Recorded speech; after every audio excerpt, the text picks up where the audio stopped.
வணக்கம் மக்களே, ஒரு த்ரெட் ஒன்று பண்ண போகிறோம். 22x14 pitch. வாங்க எப்படி பண்ணுறதுன்னு பார்க்கலாம்.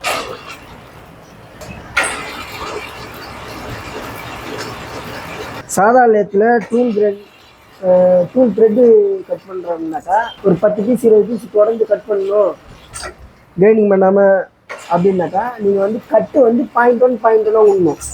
அப்போ தான் உங்களுக்கு 10 பீஸாக இருந்தாலும் 20 பீஸாக இருந்தாலும் உங்களால் வந்து கிரைண்டிங் பண்ணாமல் கட் பண்ண முடியும். நீங்கள் 0.3 0.4 0.2 கட்டு விட்டீங்கன்னாக்கா சீக்கிரம் டூல் பிஞ்சிடும். அப்புறம் நீங்கள் கைட்டு அடிக்கடி கிரைண்டிங் பண்ண முடியும். இது ஒரு நுணுக்கு வந்துட்டு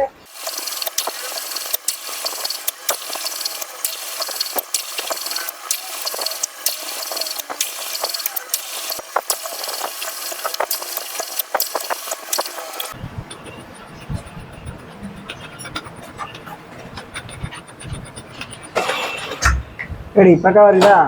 அதான், ஓகே, பை பாய்.